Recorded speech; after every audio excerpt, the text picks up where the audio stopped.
Good evening, ladies and gentlemen, and welcome to Heti TV's weekly news broadcast. And first, for the English language news.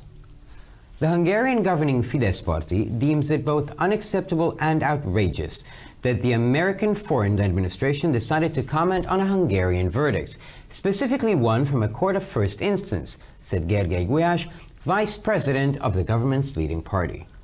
The politician reacted to the fact that the American Foreign Office released a statement regarding a Syrian man who was convicted in charges of terrorism and other crimes and was sentenced to 10 years in prison. Deputy spokesperson Mark Toner of the United States State Department expressed his concerns regarding the verdict against Ahmed H. Gergely Gulyás said that any illegal immigrant who wishes to cross the border using violence, especially if it is directed towards police officers, should be stopped and be dealt with in the strictest manner offered by the courts. The academic performance of Hungarian students has deteriorated in recent years. Compared to 2012, the students achieved poor results in reading comprehension and natural sciences, while their performance in math remained unchanged, shows the results of the PISA study in 2015, published recently by the OECD. Alexander Van der Bellen, who started as an independent candidate but was later endorsed by the Green Party, won Austria's presidential election, defeating Norbert Hofer, the candidate of the Freedom Party. The polls of the previous weeks and months showed a very tight race, and the results were within the possible limits of error. In the end, however, Van der Bellen won the election with a larger margin than initially foreseen. Italian Prime Minister Matteo Renzi handed in his resignation to President Sergio Mattarella.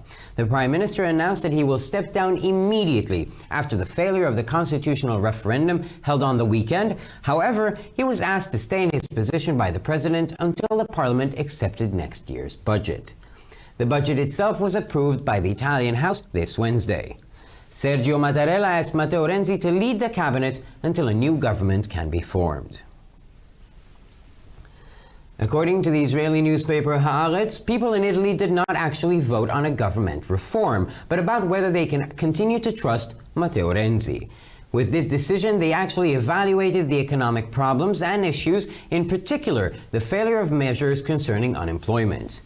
That is why not only the extremist populists, but also many from Renzi's own party voted against the reform, as they were afraid to weaken the powers of the Italian Senate. Angela Merkel was re-elected as chairwoman of the Christian Democratic Union of Germany at the party convention in Essen. Merkel has received 89.5% of the votes. This is the second worst result she ever achieved as a candidate for the party chairman position.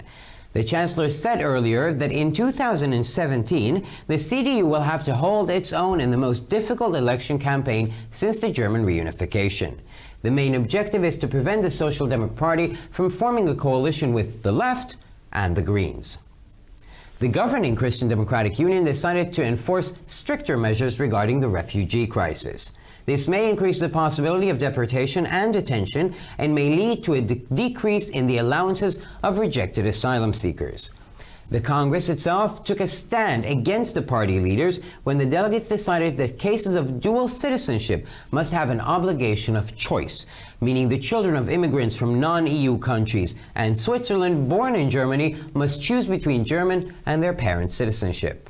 Party chairman and Chancellor Angela Merkel called the decision erroneous and stated that no changes will be made regarding this obligation of choice. A company from the United Arab Emirates is likely to build Israeli warships, reported the daily newspaper Yediot Ahronot. This investment is part of a larger contract concluded by the Israeli Navy with the German company ThyssenKrupp. For the purpose of this agreement, the company from the United Arab Emirates will build corvettes for Israel because the Jewish state wants to protect its gas reserves in sea.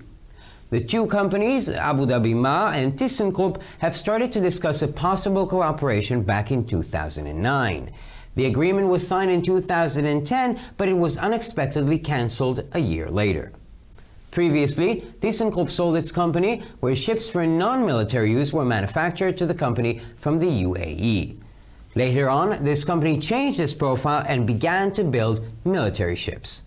In this respect, the Israeli Ministry of Defense has indicated that it has no information that would confirm that the project is carried out by unauthorized organs. The German company produces only the outer shell of the ships, while the equipment is done by the Israeli authorities.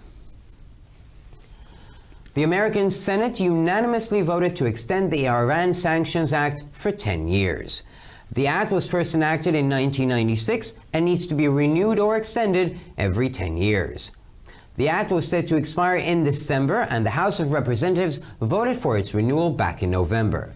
The sanctions themselves affect the energy and security industry, as well as the banking sector, and are all aimed at preventing Iran from developing nuclear weapons. The president of Iran, Hassan Rouhani, announced possible response action if the American president actually signed the extension. The White House recently indicated that Barack Obama might actually sign the extension because he is convinced that it does not breach the nuclear agreement entered into force by the world powers and Iran last year. And now, for sports.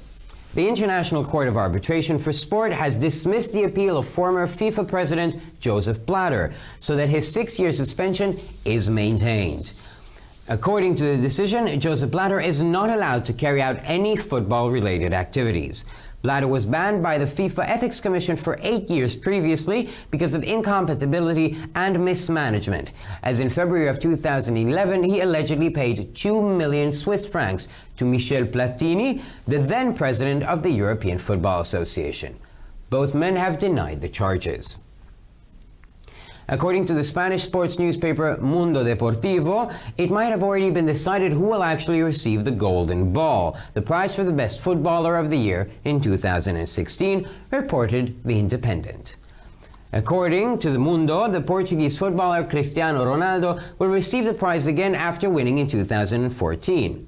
The Portuguese footballer would not get the prize undeservedly. This year he won the Champions League with Real Madrid, and in the summer he became a European champion with the Portuguese national team. This would be his 4th Golden Ball. He won the first one in 2008 when playing for Manchester United. Hungarian swimmer Katinka Hosszú won 2 gold medals on Wednesday's World Short Course Swimming Championship in Windsor, Canada. The 3-time Olympic champion overcame all opponents on the opening day's 400-meter medley, reached 2nd position on the 200-meter freestyle race, went on to win the 200-meter butterfly and the 100-meter backstroke races. Thank you, ladies and gentlemen, and now for the news in German. Peter?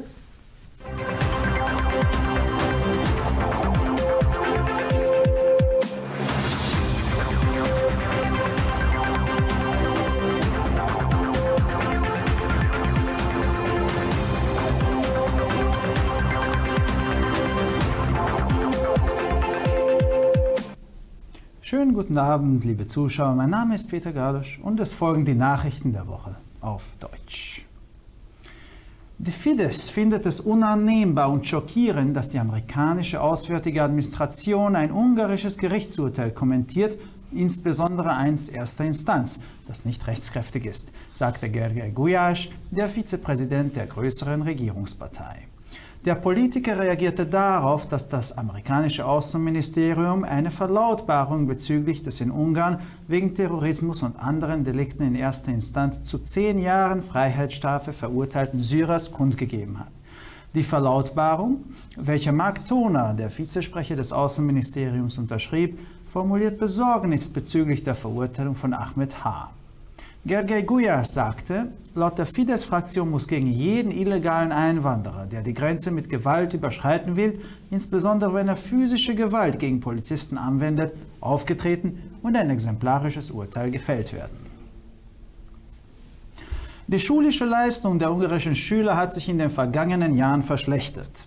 Im Vergleich zum Jahre 2012 haben die Schüler schlechtere Ergebnisse erreicht, was die Lesekompetenz und die Naturwissenschaften betrifft, und ihre Leistung in Mathematik blieb unverändert, zeigten die Ergebnisse der PISA-Studie 2015, die am Dienstag von der OECD veröffentlicht worden sind. Der unabhängige, aber von den Grünen unterstützte Alexander Van der Bellen gewann die Wahl für die Position des österreichischen Staatschefs gegenüber Norbert Hofer, dem Kandidaten der Freiheitspartei. Die Meinungsumfragen der letzten Wochen und Monate zeigten ein Ergebnis innerhalb der Fehlergrenze. Beide Kandidaten schreiteten Kopf an Kopf voran. Am Ende gewann Van der Bellen mit einer die Erwartungen übertreffenden Mehrheit. Der italienische Regierungschef Matteo Renzi reichte dem Präsidenten der Republik, Sergio Mattarella, seinen Rücktritt ein. Der Ministerpräsident verkündete nach der Pleite des konstitutiven Referendums sofort seinen Rücktritt, doch der Staatschef bat ihm, seine Position bis zur Billigung des Haushaltsplans beizubehalten. Das Budget wurde vom römischen Parlament am Mittwochnachmittag genehmigt. Sergio Mattarella erbittete nun Matteo Renzi, das Kabinett als Resident zu leiten, bis die Konsultationen über die Bildung der neuen Regierung abgeschlossen sind. Laut der Zeitung Haaretz wurde in Italien nicht über die Regierungsreformen abgestimmt, sondern darüber, ob die Bevölkerung Matteo Renzi weiterhin vertraut. Mit dieser Entscheidung wurden die Wirtschaftsprobleme, insbesondere die Misserfolge der Maßnahmen bezüglich der Arbeitslosigkeit, bewertet. Deshalb haben nicht nur die extremistischen Populisten, sondern auch viele aus den Parteien von Renzi mit Nein abgestimmt, die sich von der Abschwächung des Senats gefürchtet haben. Am Bundesparteitag der Christlich-Demokratischen Union Deutschlands in Essen wurde Angela Merkel erneut zum Parteivorsitzenden gewählt. Merkel hat 89,5% der Stimmen erhalten. Das war das zweitschlechteste Ergebnis ihrer Karriere als Parteivorsitzende. Die Kanzlerin erklärte früher, dass die CDU sich im Jahre 2017 im schwersten Wahlkampf seit der Wiedervereinigung Deutschlands behaupten muss. Das Hauptziel sei es, zu verhindern, dass die Sozialdemokratische Partei mit der Linke und den Grünen eine Koalition bilden kann. In Deutschland entschied die regierende CDU über Verschärfungen bezüglich der Flüchtlingsangelegenheit. Im Sinne dessen werden die Möglichkeiten auf Deportationsgewahrsam erweitert und die Zuwendungen für abgelehnte Asylbewerber gekürzt. Der Kongress entschied in einer Angelegenheit gegen die Anführer der Partei, und zwar verlangten die Delegierten bezüglich der doppelten Staatsbürgerschaft die Zurücksetzung der optionalen Pflicht, das heißt, die Kinder der nicht-EU- oder schweizerischen Einwanderer müssten zwischen der deutschen und der Staatsbürgerschaft ihrer Eltern wählen. Kanzlerin, Parteichefin Angela Merkel nannte dies eine Fehlentscheidung und erklärte, dass es in der Sache der optionalen Pflicht keine Änderungen geben werde. Eine Firma aus den Vereinigten Arabischen Emiraten wird möglicherweise israelische Kriegsschiffe bauen, berichtete die Tageszeitung Yediot Ahronoth. Dieses Investment ist Teil eines größeren Vertrags, den die israelische Kriegsmarine mit dem deutschen Unternehmen ThyssenKrupp abgeschlossen hat. Im Sinne dieser Vereinbarung wird die Firma aus den Vereinigten Arabischen Emiraten Korvetten für Israel bauen, da der jüdische Staat seine Erdölquellen im Meer schützen möchte. Die zwei Unternehmen Abu Dhabi Mar und ThyssenKrupp haben bereits im Jahre 2009 die Besprechungen über eine mögliche Zusammenarbeit begonnen. Sie haben dann im Jahre 2010 eine Vereinbarung unterschrieben, die ein Jahr später überraschend gekündigt wurde. Vorher hat ThyssenKrupp seine Fabrik, wo Schiffe für nicht-militärischen Gebrauch hergestellt wurden, der Firma aus den Vereinigten Arabischen Emiraten verkauft. Später hat dieses Unternehmen sein Profil geändert und fing an, Kriegsschiffe zu bauen. Diesbezüglich hat das Verteidigungsministerium mitgeteilt, dass ihm keine Informationen zur Verfügung stehen, die bestätigen, dass das Projekt von unbefugten Organen durchgeführt wird. Das deutsche Unternehmen stellt nur die äußere Hülle der Schiffe her, während die Ausstattung von den israelischen Behörden erledigt wird. Der amerikanische Senat stimmte einstimmig für die Verlängerung des Gesetzes über die Sanktionen gegenüber dem Iran um 10 Jahre ab. Das Gesetz wurde 1996 erlassen und wird seitdem 10-jährlich erneuert und verlängert. Die Gültigkeit des Gesetzes wäre diesen Dezember abgelaufen und das Abgeordnetenhaus stimmte schon Mitte November über dessen Verlängerung ab. Die Sanktionen gelten für den Energiesektor und die Verteidigungsindustrie sowie für den Banksektor. Ihr Ziel ist es, Iran an einer Entwicklung von Atomwaffen zu hindern. Der iranische Präsident Hassan Rouhani stellte in dem Falle, dass der amerikanische Präsident das Sanktionsgesetz unterschreibt, eine Retourkutsche in Aussicht. Das Weiße Haus meldete kürzlich, dass Barack Obama die Verlängerung wahrscheinlich unterschreibt, da er überzeugt sei, dass dies die nukleare Vereinbarung von den letzten Jahren zwischen den Großmächten und dem Iran nicht verletze. Und nun zum Sport. Der Internationale Sportgerichtshof hat den Einspruch des ehemaligen FIFA-Präsidenten Josef Blatter abgewiesen. Somit bleibt die 6-jährige Sperre gegen ihn aufrechterhalten. Im Sinne der Sperre darf Josef Blatter keinerlei Fußballaktivitäten ausüben. Blatter wurde wegen des Tatbestandes der Unvereinbarkeit und der missbräuchlichen Verwendung von der FIFA-Ethikkommission zuerst zu einer Sperre von 8 Jahren verurteilt, da im Februar 2011 angeblich 2 Millionen Schweizer Franken an Michel Platini, den damaligen Präsidenten des Europäischen Fußverbandes, gezahlt hat. Beide haben ihre Schuld abgestritten. Laut der spanischen Sportzeitung Mundo Deportivo können bereits feststehen, wer den goldenen Ball für den Preis für den besten Fußballer des Jahres im Jahre 2016 erhalten wird, schreibt The Independent. Laut der Mundo wird nach 2014 erneut der portugiesische Cristiano Ronaldo den Preis erhalten. Der portugiesische Fußballer würde den Preis nicht unverdientermaßen bekommen. Dieses Jahr hat er mit Real Madrid die Champions League gewonnen und im Sommer wurde er mit dem portugiesischen Nationalteam Europameister. Das wäre sein 4. goldener Ball. Den ersten hat er im Jahre 2008 gewonnen, als er noch für Manchester United spielte. Kotinka Hosszu erwarb am Mittwoch im kanadischen Windsor 2 Goldmedaillen auf der Kurzstrecken-Schwimmweltmeisterschaft. Die dreifache Olympiasiegerin, die am Eröffnungstag am Dienstag auf 400 Metern Lagenschwimmen keinen Gegner fand und in 200 Metern Kraulschwimmen Zweite wurde, konnte nun in 200 Metern Schmetterlingsschwimmen und in 100 Metern Rückenschwimmen triumphieren. Meine Damen und Herren, das waren die Nachrichten auf Deutsch und es folgen die Nachrichten auf der Woche auf Hebräisch. Adam?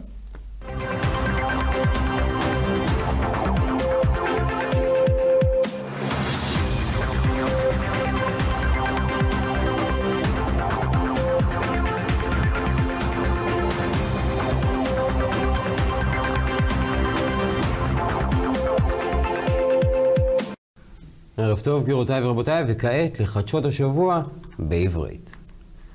גארגי גויאש, סגן נשיא מפלגת פידס השולטת, אמר שהחלטת משרד החוץ האמריקאי להגיב על פסק דין הונגרי, במיוחד את אחד מתוך בית משפט בערכאה הראשונה, מקוממת ואינה מתקבלת על הדעת. הפוליטיקאי הגיב על העובדה כי משרד החוץ האמריקאי פרסם הצהרה בדבר אדם סורי שהורשע באשמת טרור ופשעים אחרים ונידון ל10 שנות מאסר. סגן דובר משרד החוץ האמריקאי מרק טונר הביע את דאגתו לגבי פסק הדין נגד הנאשם. גארגי גויאש אמר שכל הפליטים שרוצים לחצות את הגבול על ידי שימוש באלימות, במיוחד אם זאת מופנית כלפי שוטרים, יטופלו באופן החמור ביותר שמאפשר בית המשפט. רמת התלמידים ההונגרים פחתה בשנים האחרונות. ההישגים במתמטיקה נשארו דומים, אך בתחום הבנת הנקרא והמדע ממוצע התלמידים היה נמוך יותר מאשר ב-2012. התברר ממחקר פיזה שבדק את רמת האוריינות של תלמידים ברחבי העולם ב-2015. פרסם הארגון לשיתוף פעולה ופיתוח כלכלי, ה-OECD, ביום שלישי. אלכסנדר פנדלברן, העצמאי שקיבל את תמיכת המפלגה הירוקה, זכה בבחירות באוסטריה נגד נורברט הופר, מועמד מפלגת החופש. הסקרים בחודשים האחרונים הראו שתמיכת שני המועמדים כמעט זהה. בסופו של דבר פנדלברן זכה ברוב משמעותי. ראש ממשלת איטליה, מתאו רנזי, הגיש את התפטרותו לנשיא סרג'יו מטרלה. ראש הממשלה הודיע כי הוא יפרוש מיד לאחר כישלון משאל החוקתי שנערך בסוף השבוע, אולם הנשיא ביקש ממנו להישאר בתפקיד עד שהפרלמנט יקבל את התקציב של השנה הבאה. התקציב עצמו אושר על ידי הבית האיטלקי ביום רביעי. סרג'יו מטרלה ביקש ממתאו רנזי להוביל את הממשלה עד כינון הממשלה החדשה. על פי עיתון הארץ, רבים באיטליה התרכזו בשאלה האם הם צריכים להמשיך לתת אמון במתאו רנזי, ראש ממשלת איטליה, במקום להצביע עבור הרפורמות של הממשלה עצמה. החלטתם מביעה את דעתם על הבעיות הכלכליות ואי היכולת של הממשלה להתמודד עם שאלת האבטלה. לכן, לא רק הקיצוניים הפופוליסטים הצביעו לא, אבל הרבה אנשים מהמרכז ואפילו כמה ממפלגתו של רנזי שחששו מהחלשת הסנאט האיטלקי. אנגלה מרקל נבחרה ליושבת ראש המפלגה הנוצרית דמוקרטית בקונגרס המפלגה באסן לשנתיים נוספות. 89.5% מהנבחרים בחרו בקנצלרית, וזאת היא התוצאה השנייה הנמוכה ביותר בקריירה שלה. הקנצלרית הודיעה לפני כן שב-2017 האיחוד הנוצרי דמוקרטי עומד בפני הבחירות הקשות ביותר מאז איחוד גרמניה. המטרה העיקרית היא למנוע מהמפלגה הסוציאל דמוקרטית לבנות קואליציה עם השמאל והמפלגה הירוקה. האיחוד הנוצרי דמוקרטי השולט החליט לעקוף צעדים חמורים יותר לגבי משבר הפליטים. הדבר עשוי להגדיל את האפשרויות של גירוש ומעצר, ועלול להוביל לירידה בקצבאות של מבקשי מקלט שנדחו. הקונגרס נקט עמדה נגד מנהיגי המפלגה, כאשר הנציגים החליטו כי במקרים של אזרחות כפולה חייבת להיות חובה של בחירה. כלומר, הילדים של מהגרים ממדינות שהן לא חברות באיחוד האירופי ושוויצריה חייבים לבחור בין אזרחות גרמנית לזו של הוריהם. יושבת ראש המפלגה אנגלה מרקל קראה להחלטה שגויה וקבעה כי לא יעשה כל שינוי ביחס לחובת הבחירה. חברה מאיחוד האמירויות הערביות תבנה ספינות מלחמה ישראליות, מדווח עיתון ידיעות אחרונות. ההשקעה היא חלק מחוזה גדול יותר שחיל הים הישראלי חתם עם חברת טיסנקרופ הגרמנית. על פי ההסכם הנוכחי, החברה תבנה ספינות לישראל, איתם המדינה רוצה להגן על שדות הגז בתחום המים הכלכליים של ישראל. אבו דאבי מר וטיסנקרופ החלו לנהל שיחות על שיתוף פעולה אפשרי כבר ב-2009. ההסכם נחתם בשנת 2010, אך שנה לאחר מכן, ב-2011, הוא בוטל בפתאומיות. לפני ביטול החוזה, טיסנקרופ מכרה את מפעל בניית הספינות האזרחי שלה לחברה באיחוד האמירויות הערבי. החברה הזו שינתה את הפרופיל שלה ופנתה לעבר בניית ספינות מלחמה. משרד הביטחון הישראלי אמר שאין כל דבר המורה על כך שהפרויקט יגיע לידיהם של גופים בלתי מורשים. החברה הגרמנית אחראית רק לבניית גוף הספינות, וכל שאר המערכות תורכבנה בישראל. הסנאט האמריקאי הצביע פה אחד על הרחבת הסנקציות נגד איראן ב10 שנים. החוק נכנס לתוקף ב-1996, ומאז הוא מוארך בכל 10 שנים. ללא הערכה, תוקף ההחלטה היה פג בדצמבר, והסנאט החליט על הערכה כבר חודש לפני כן, בנובמבר. הסנקציות עצמן מתייחסות לתעשיית האנרגיה וההגנה, כמו למגזר הבנקאי. המטרה עצמה היא למנוע מאיראן לפתח נשק גרעיני. נשיא איראן חסן רוהני דיבר על תגובה אפשרית במקרה שהנשיא האמריקאי יחתום על הארכת הסנקציות נגד איראן. הבית הלבן ציין שברק אובמה צפוי לחתום על הערכה, משום שהוא מאמין שהוא אינו מפר את הסכם הגרעין האיראני שנחתם עם מעצמות העולם בשנה שעברה. וכעת לחדשות הספורט. בית המשפט הבינלאומי לבוררות ספורט דחה את ערעורו של נשיא התאחדות הכדורגל הבינלאומית לשעבר יוסף בלאטר, כך האיסור ל6 שנים אשר חל על כל פעילות הקשורה לכדורגל נשאר בתוקף. בלאטר כבר קיבל איסור ל8 שנים מוועדת האתיקה של פיפ"א בשל ניגודי אינטרסים וניצול לרעה של קרנות, מכיוון שבפברואר 2011 נתן לכאורה 2 מיליון פרנק שוויצרי למישל פלטיני, הנשיא דאז של ההתאחדות האירופית. שני הגברים מכחישים את אשמתם. לפי עיתון האינדפנדנט, מונדו דפורטיבו, העיתון הספרדי, כבר יודע מי יזכה בכדור הזהב ב-2016. לפי מונדו, קריסטיאנו רונלדו הפורטוגזי יזכה שוב אחרי שכבר קיבל את ההוקרה ב-2014. השחקן מפורטוגל זכה מכיוון שהשנה זכה בליגת האלופות עם ריאל מדריד, ובקיץ זכה באליפות אירופה בחוצת הכדורגל הלאומית של פורטוגל. זה יהיה כדור הזהב הרביעי של רונלדו.